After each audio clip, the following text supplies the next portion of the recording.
FPL Gameweek 3 transfer targets. Guys, in this video we're going to be going through our top midfield transfers as we have Saka's injuries, Palmer's injuries, and many other decisions to consider. So without further ado, let's get into it.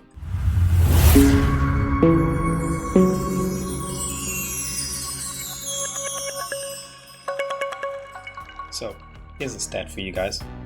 Over 70% of you guys watching are not subscribed. Now, let's make a deal.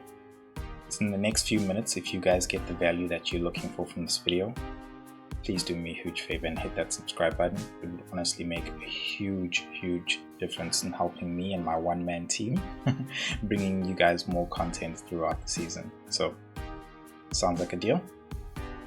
Let's get into it. All right, guys, let's get into it.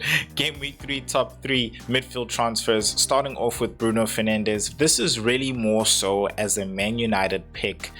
Who is that player that we need to choose? Now, I put Bruno here because I think he is the safest pick considering the amount of routes to points that he has. But Mbeumo and Cunha are players that we have to consider. I did in my transfer plans video discuss Mbeumo and Cunha. So if you haven't checked that video out, go back and check. It is on all my socials as well as my YouTube channel, and my league code is also in the bottom scrolling down here. But Bruno for me, game week 3, safe pick. Number 2 option is Cody Gakpo. That Liverpool trio up front, it seems like Cody Gakpo and Eddie Ekitike is the one actually ticking, and it seems like the activation of Wirtz in there is actually who is spreading the play rather so than what used to happen where the play used to be more so onto Mo Salah's side. So I think if you really want to tap into a lot of the goals in the midfield, Cody Gakpo is the guy to go for in Liverpool. First game is tough, but after that you got Burnley and Everton. I think even with the Arsenal game at home, you could still walk away with something from Cody Gakpo, but basically he's a very good long-term option. Number 3, Dango Ouattara, scoring in his debut for Brentford, basically. Don't mind the Bournemouth kids, but game week 3 fixture is Sunderland away. And I think that he could actually grab not just something in terms of an attacking return, but even DEFCON.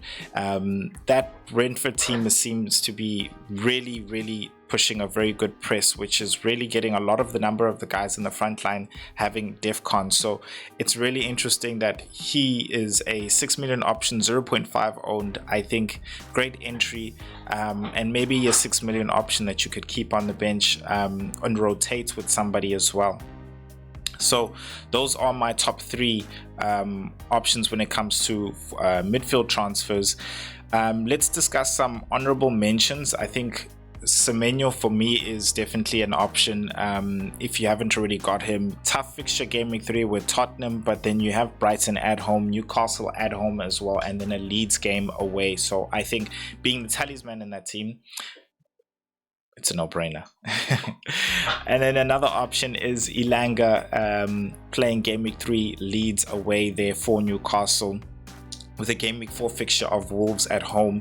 Now, with the injuries and the red cards as well of Anthony Gordon, I must say I am a bit cautious about going with a Newcastle attack because of those injuries, and in fact just a Newcastle assets in essence, because I'm not sure how those injuries and that red card is really going to affect them, as well as what really is going to happen with Alexander Isak going forward. I think there's just a lot of sagas there, but you can't ignore the good fixtures, and that's why I've really got him up here with Anthony Gordon out, Barnes always being the one who's being substituted out. I think if you're gonna go for a Newcastle midfielder, it has to be Anthony Elanga.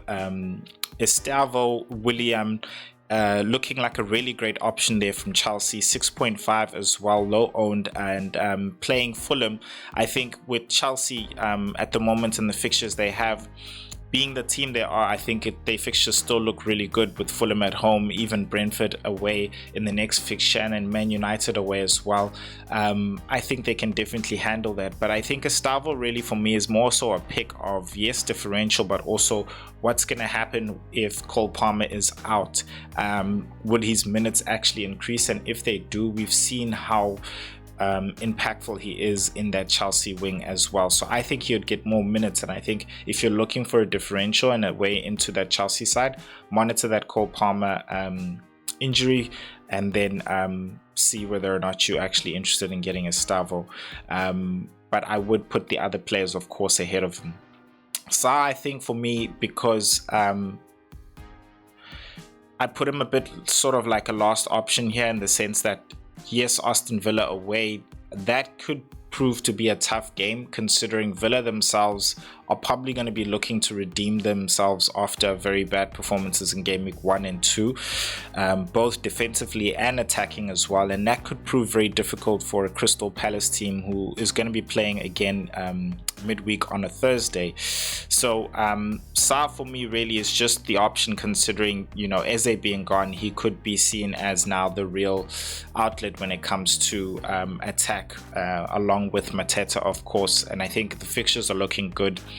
Even though it is Aston Villa, I think if Aston Villa continue in their form, then Sa as well could really be a very good pick, considering they also have a Sunderland at home in the next game, and West Ham as well. And then Liverpool at least is at home, and we've seen how they've done against Liverpool, and the fact that Liverpool as well, their defense isn't necessarily all that solid, considering 4 goals in 2 games as well. Now guys, if you are interested in my transfer plans, as well as whether or not I think you should wildcard, depending on your actual team status in terms of injuries or not, then I think you need to check out this video over here, which is my transfer plans for game week 3, and I will see you guys in the next video. Peace.